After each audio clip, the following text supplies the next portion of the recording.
নেমচুৰ শোণিতপুৰ জিলা সমিতিৰ উদ্যোগত বালিপৰা আঞ্চলিক সমিতিৰ সহযোগত ৭৬তম গণৰাজ্য দিৱস উদযাপন উপলক্ষে অহা ইংৰাজী ২৬ জানুৱাৰী ২০২৫ তাৰিখ ৰবিবাৰে হাজী আব্দুল কৰিম প্ৰাথমিক বিদ্যালয় প্ৰাংগণত খেল সমাৰোহৰ বঁটা বিতৰণী আৰু সাংস্কৃতিক অনুষ্ঠানৰ আয়োজন কৰা হৈছে। তেজপুৰৰ পৰা ইঞ্জামামুল হকৰ ৰিপৰ্ট, শোণিতপুৰ লাইভ। উত্তৰ পূৰ্বাঞ্চল সংখ্যালঘু ছাত্ৰ সন্থা নেমচু শোণিতপুৰ জিলা সমিতিৰ উদ্যোগত বালিপৰা আঞ্চলিক সমিতিৰ সহযোগত অহা ২৬ জানুৱাৰী তাৰিখে আমি হাজী আব্দুল কৰিম প্ৰাথমিক বিদ্যালয়ত গণৰাজ্য দিৱস উদযাপন উপলক্ষে খেল সমাৰোহৰ বঁটা বিতৰণী অনুষ্ঠান আৰু সাংস্কৃতিক অনুষ্ঠানৰ আয়োজন কৰিছোঁ।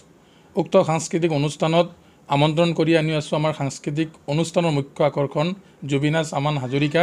তেখেতে ভাল গীত পৰিৱেশন কৰে, সুমধুৰ কণ্ঠ থকা গায়িকা, আমাৰ সকলোৰে পৰিচিত। গতিকে উক্ত সাংস্কৃতিক অনুষ্ঠান আৰু খেল সমাৰোহৰ বঁটা বিতৰণী আদি কৰি বিভিন্ন কাৰ্যসূচী আমি উক্ত দিনা ৰাখিছোঁ।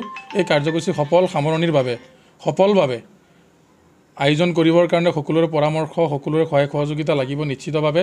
আৰু আমাৰ এই বৃহত্তৰ অঞ্চলৰ সচেতন ৰাইজ, গতিকে এই উৎসৱটি আমি উদযাপন কৰিবৰ কাৰণে যাতে সকলোৰে ফালৰ পৰা আমি সহায় সহযোগিতা গ্ৰহণ কৰিব পাৰোঁ তাকে আমি কামনা কৰিছোঁ আৰু সকলোকে নৱবৰ্ষৰ আন্তৰিক প্ৰীতি আৰু শুভেচ্ছা জ্ঞাপন কৰিছোঁ। ধন্যবাদ।